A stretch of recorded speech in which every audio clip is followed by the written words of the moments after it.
Olá, estamos começando o nosso programa Encontro Fraterno. Hoje, com muita alegria, recebendo mais uma vez aqui nos nossos estúdios o Dr. Andrei Moreira, que veio de Belo Horizonte a Goiânia participar da abertura da 3ª Semana Espírita. Você acompanha ainda o quadro Tira Dúvidas com Elzi e Elzita, o Momento Cultural, a Dica de Leitura da Semana e muito mais. Estamos começando o programa Encontro Fraterno, que é o Espiritismo na sua TV. Fique conosco.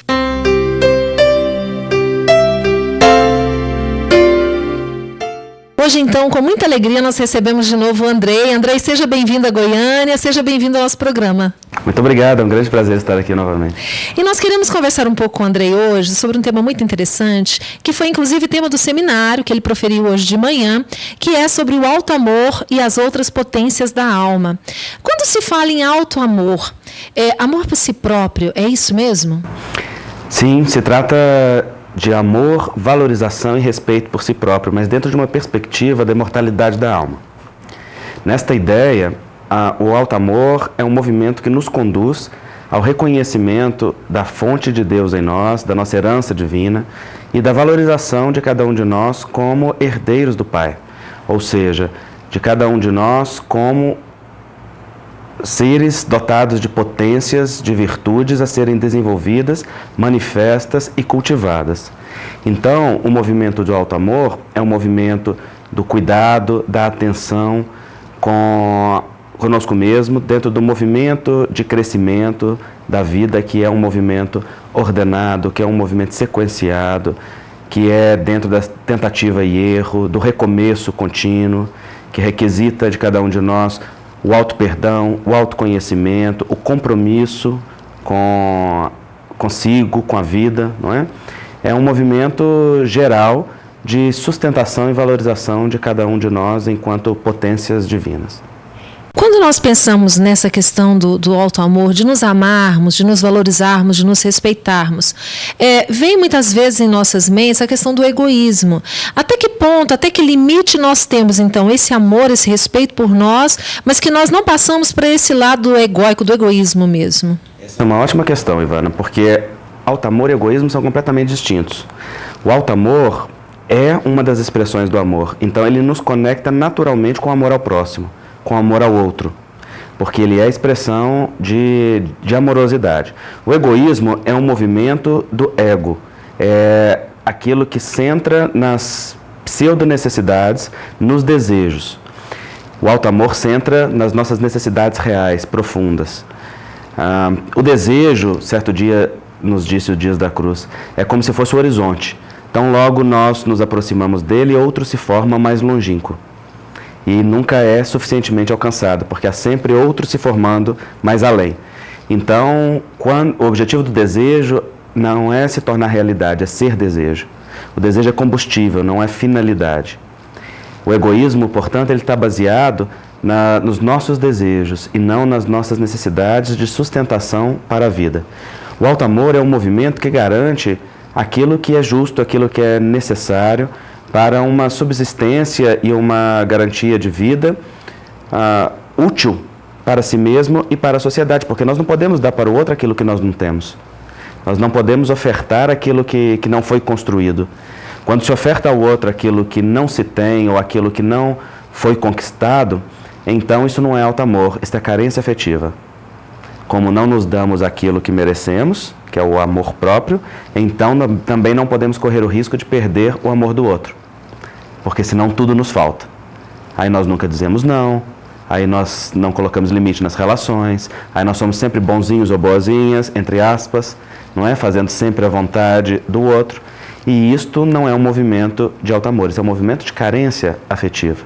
Muitas vezes cultivado pela família, pela cultura, pela estrutura do indivíduo ou do seu passado espiritual, que levam a agir, a comportar-se dessa maneira.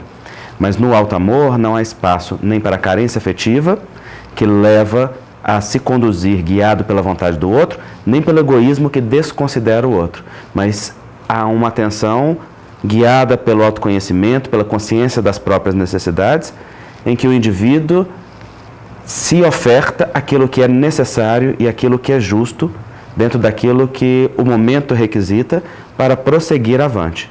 Ou seja, há momentos da vida em que é necessário nós estarmos mais recolhidos, cuidarmos de nós, de ter atenção com os nossos sentimentos, com as nossas emoções, com as nossas atitudes, pensar e refletir a respeito daquilo que é vivido, metabolizar experiências, sentimentos. Há momentos que é da partilha, que é da entrega, que é da divisão, que é da colheita, né? Há momentos que é da abundância, há momentos que são da falta. São as estações da alma, porque nós também, sendo natureza, vivenciamos primavera, verão, outono e inverno. Ou seja, a estação da falta, da abundância, da introspecção e da extroversão também existem em nós. E isso faz com que haja sempre um movimento de necessidade específica. Alto amor é você observar o que é que cada momento requisita, e assim como no inverno nós nos protegemos, resguardamos para cultivar, não é, uma proteção ao ambiente e ao frio, no alto amor nós também nos protegemos nos momentos de necessidade para cuidar de nós, para nos darmos aquilo que é necessário. Mas da mesma forma que no verão nós partilhamos a vida com o outro, na alegria, então também nos momentos da partilha e da divisão nós nos abrimos para o afeto, para o outro, para a troca dentro de um movimento que é justo, né? Se impor um padrão de comportamento rígido que mantenha um só comportamento em todas as fases, ou se obrigar a ser assim ou assado, porque fatores externos determinam, muito frequentemente um movimento de violência pessoal. Então, na verdade, aquela pessoa que não consegue se amar, não consegue se aceitar como é, e ela de repente se torna alguém diferente do que ela é realmente, mas na tentativa de agradar o outro, essa pessoa, por exemplo, que não sabe dizer não, né? Nós poderíamos identificar que é uma pessoa que não está bem resolvida consigo mesmo, não é? Nós vamos pedir para o senhor responder, mas antes nós vamos parar para um breve intervalo. Você vai saber qual é a dúvida da semana e nós voltamos daqui a pouquinho com o doutor Andrei Moreira. Até já.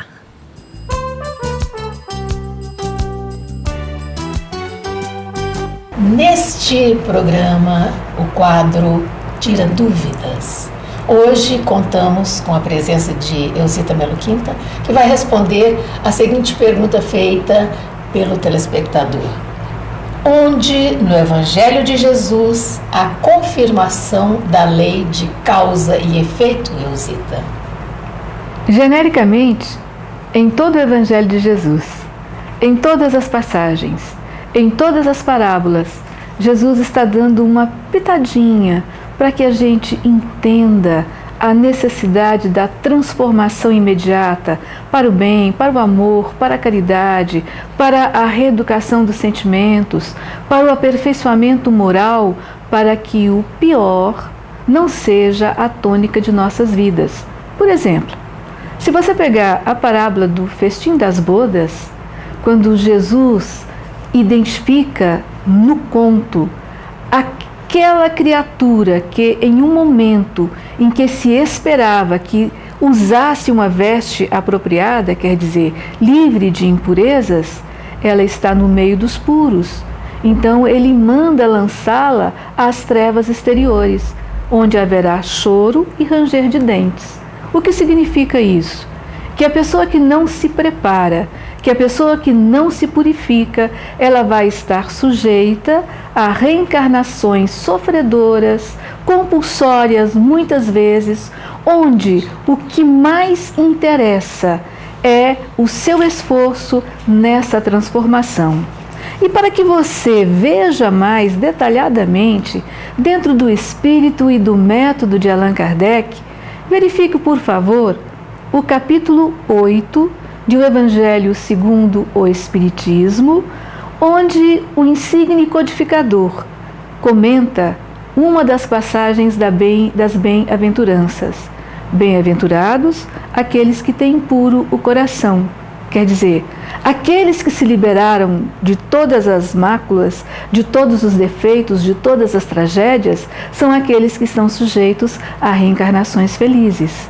Mas mais precisamente, quando Jesus coloca a questão dos escândalos necessários e ele vai fundo, dizendo: se vossa mão, se vosso olho são motivos de escândalo, é preferível tirá-los do que entrares na vida com este problema. O que significa isso? Lei de causa e efeito. Se a sua mão é motivo de escândalo, significa se os seus atos, se as suas ações foram de encontro à tranquilidade da lei universal, você vai pagar por isso. Se o seu olho é motivo de escândalo, significa se você só vê o mal, se você é dado à fofoca, se você só percebe o que há de ruim, fechou, acabou. Você está sujeito a reencarnações, onde você deverá refazer o próprio destino, reconstruindo o próprio modo de ser. Então, Jesus é claro. Realmente, lei de causa e efeito é uma diretriz pedagógica no destino de todos nós. Agradecemos a sua explanação, agradecemos a sua atenção e aguardamos você para o nosso próximo programa. Muito obrigada.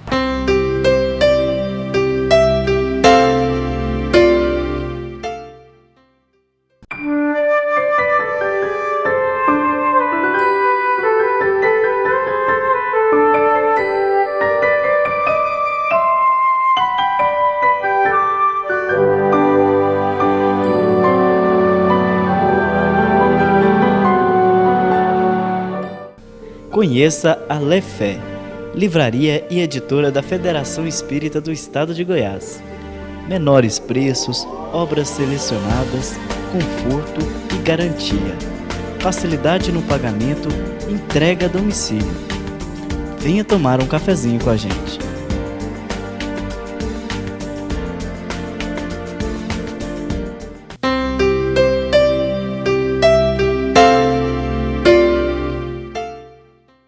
Estamos de volta hoje com um bate-papo muito agradável com o Dr. Andrei Moreira, ele que é presidente da Associação Médico Espírita de Minas Gerais, autor de vários livros, e está em Goiânia proferindo palestras pela terceira Semana Espírita. Andrei, como nós falamos agora há pouco, então, essa pessoa que muitas vezes ela não consegue se revelar tal qual ela é. Ela aparenta ser alguém que não é, mas com essa intenção de conquistar o carinho, o afeto dos outros. Nós poderíamos dizer, então, que essa carência emocional que você disse antes é sinônimo de não aceitação e dessa falta desse auto-amor?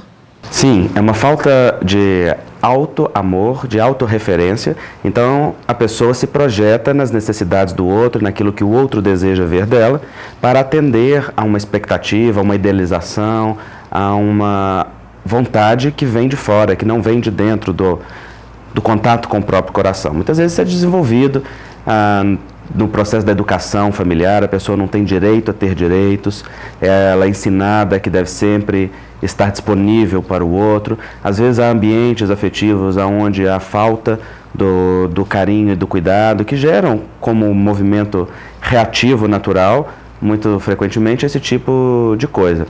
Também espíritos que trazem muita culpa do passado, frequentemente tendo falido na área das questões afetivas, consigo mesmo, há uma retração como um movimento defensivo em relação a isso.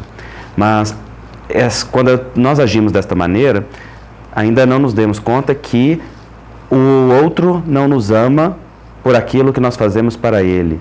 O outro nos ama verdadeiramente quando há uma ressonância daquilo que nós somos com aquilo que o outro é. Então, cada um não está chamado na vida a cumprir com o que é a vontade do seu semelhante. Está chamado na vida a ser si mesmo, com a sua singularidade, com a sua identidade, sobretudo se olha como um espírito imortal, não é? Um herdeiro do universo destinado a divinos propósitos, ou seja, a despertar a beleza singular de cada um e a expressá-la. Então, para isso, é preciso que a pessoa entre em contato consigo mesmo para aprender a sentir o próprio coração, aprender a ter segurança na sua vida, na sua relação com os outros e se afirmar dentro desta relação com um limite adequado e com um envolvimento que seja justo em cada momento. No seu seminário, você fala ainda sobre as outras potências da alma. Quais seriam essas potências? São as virtudes exaradas em o Evangelho. O que Jesus apresenta para nós é um enunciado da natureza divina do ser humano e das suas potências.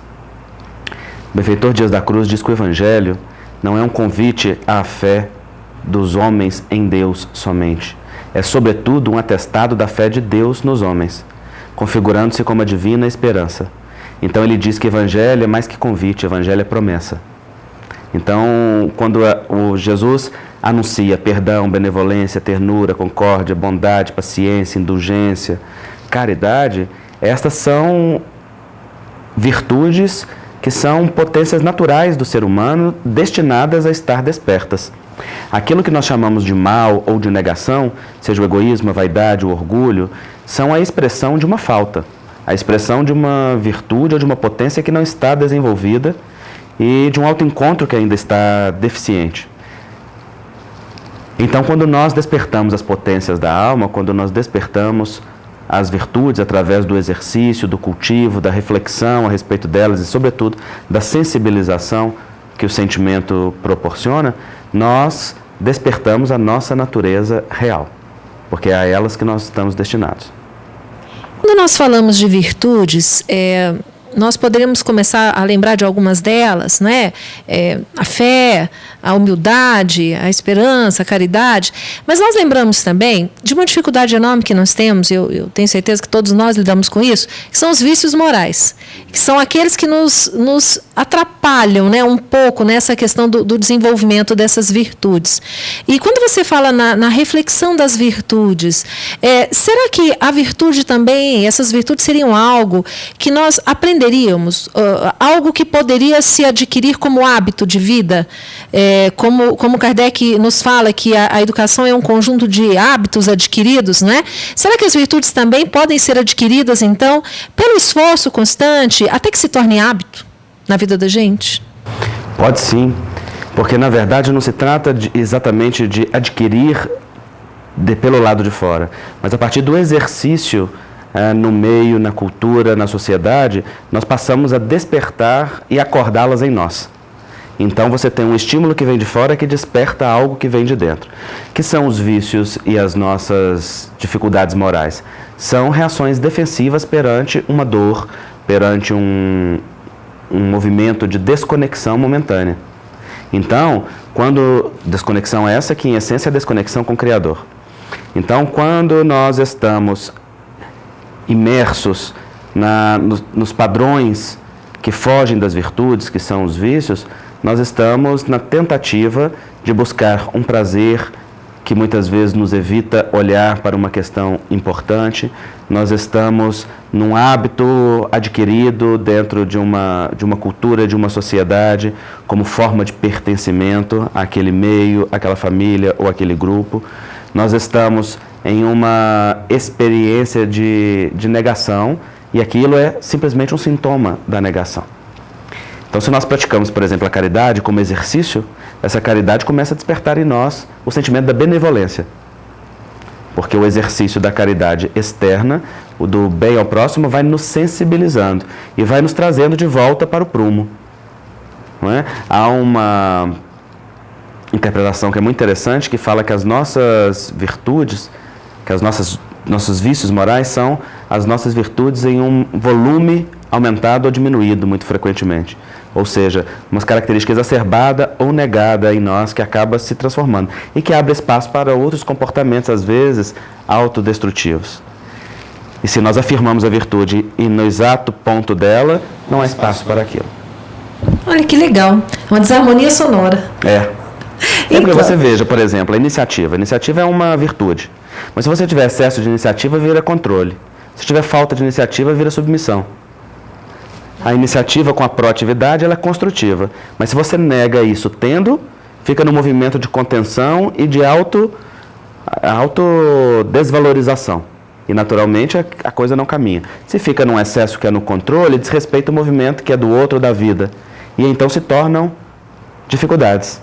Né? Se nós sabemos regular e fazer o balanço disso, da mesma forma, né? A coisa fica equilibrada. Que bom.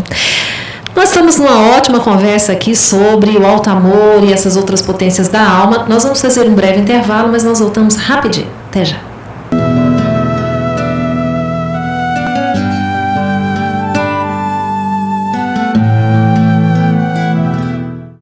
Gostaria de dar uma dica de leitura do livro Evangelho por Emmanuel, esse livro que se encontra aqui e que é um livro realmente extraordinário que deve fazer parte do nosso cotidiano de leitura. Esse livro tem por objetivo trazer comentários a respeito do Evangelho de Mateus. É um grupo de estudos coordenado pelo grande Saulo César Ribeiro da Silva, um companheiro que reside em Brasília e que faz parte do NEP, Núcleo de Estudos e Pesquisas do Evangelho da Federação Espírita Brasileira. Sem dúvida, uma obra que a gente não pode deixar de ler. Abrindo ao acaso um desses livros, um desses capítulos, nós vamos ver aqui Mateus 7:7. Nós temos a mensagem "Examina o teu desejo". Então, cada versículo vem acompanhado de uma mensagem trazida por Emmanuel. Eu recomendo esse livro, que realmente deve fazer parte do nosso dia a dia.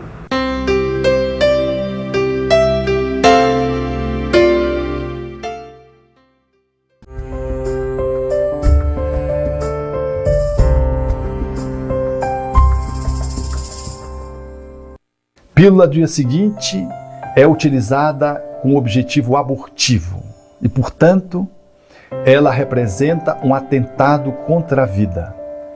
Mesmo sendo dita ou prescrita ou anunciada como sendo uma tentativa de anticoncepção, ela efetivamente é usada por adultos e jovens, objetivando a inviabilidade de uma gravidez que pode ter acontecido naquela noite, no encontro sexual, quando da mulher estando fértil.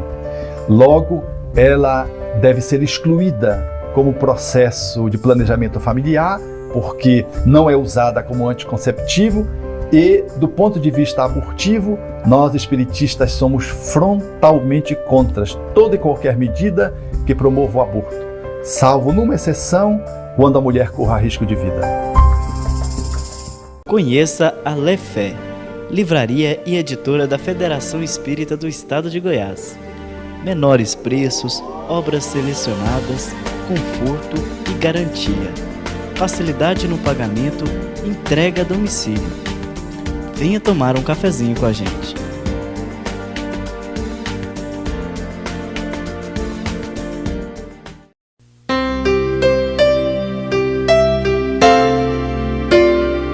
Então nós vamos agora continuar a nossa conversa com o Dr. Andrei Moreira, conosco hoje, falando sobre alto amor, virtudes, e virtudes essas, né, que, como você disse, Andrei, estão dentro de nós, ali latentes, aguardando, né, serem desenvolvidas, porque nada vem de fora para dentro, é de dentro para fora. Agora, muitas vezes, vamos pegar, por exemplo, a virtude da paciência. Muitas vezes nós temos uma dificuldade enorme, não é, de sermos pacientes. Falamos tanto da necessidade da paciência, de termos paz, vivermos num mundo em paz, mas também percebemos o quanto isso é difícil por nós mesmos, né? Qual é a dica que você daria para nós que estamos aqui hoje nesse bate-papo e te ouvindo? O que pode nos ajudar no desenvolvimento dessas virtudes, né? No desabrochar dessas virtudes que já estão em nós? Nós temos que ter um movimento em dois níveis. Um que é do nível intelectual e outro que é do nível sentimental. No campo do pensamento, nós podemos renovar as nossas crenças negativas que nós temos a respeito da vida, de nós mesmos e da existência, o que muitas vezes faz com que muitos comportamentos autodestrutivos deixem de ser sustentados, porque se sustentam nessas crenças falsas a respeito da realidade. Então, se nós passamos a analisar, por exemplo, a vida sob a perspectiva da imortalidade e não mais da materialidade, se a vida sucessiva se torna uma crença ao invés da unicidade da existência, e nós vemos um contínuo neste movimento, nós passamos a entender como que as coisas se interligam, como que as causas geram efeitos, como que nós colhemos aquilo que semeamos e como que isso se manifesta em nós.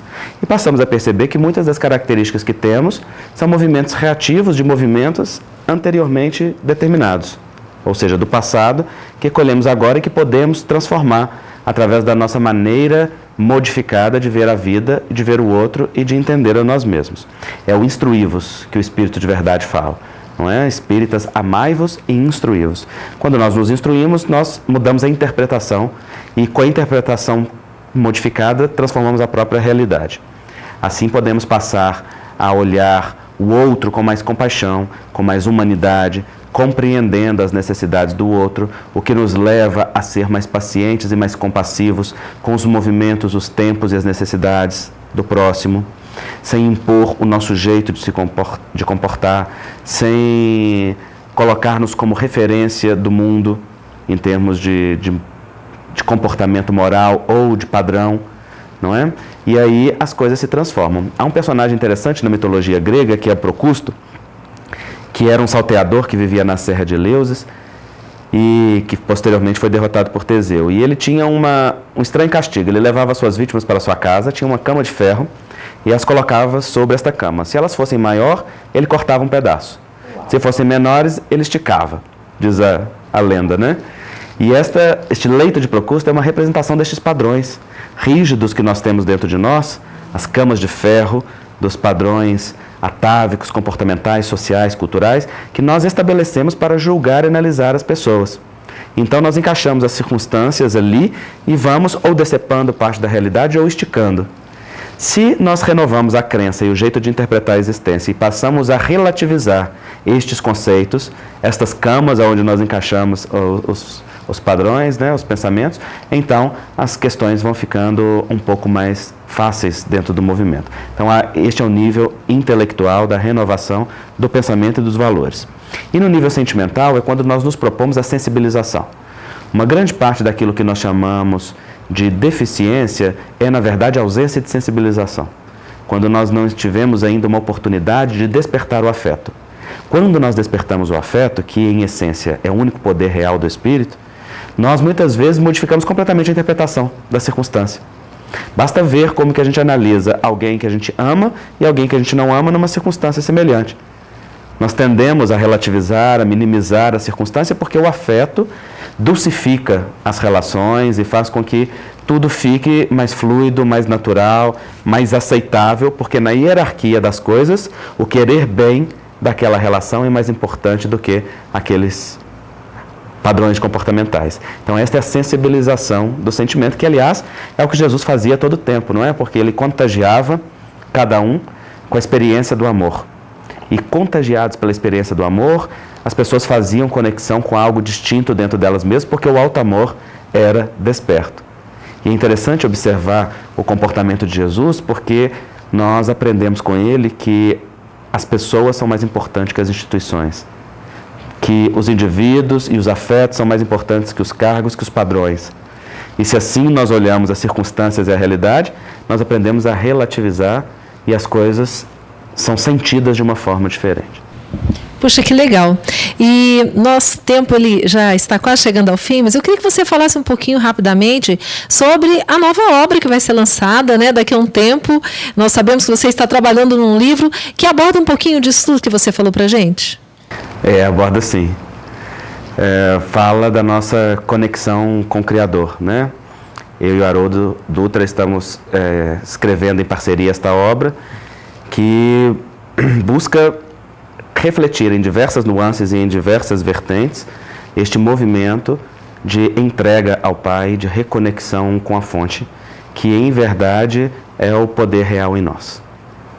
Olha, aguardem, né? Em breve nós vamos ter aí mais essa obra para nos alegrar. Andrei, olha, muito obrigada por estar conosco aqui mais uma vez. Tomara que você volte muitas vezes a Goiânia e muitas vezes ao nosso programa. É muita alegria estar aqui com vocês. Muito obrigado pelo convite.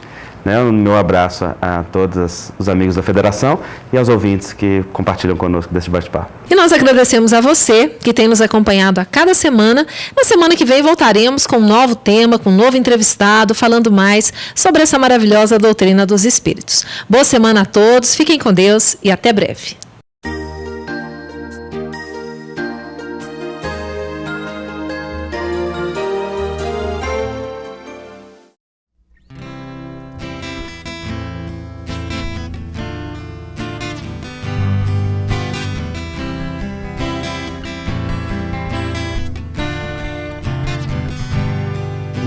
Unificar nossos sonhos e ideais e implantar na terra o amor sublime do Cristo de luz. Unificar cada mente que se dispõe a espalhar esse amor, a semente enviada do Cristo Jesus.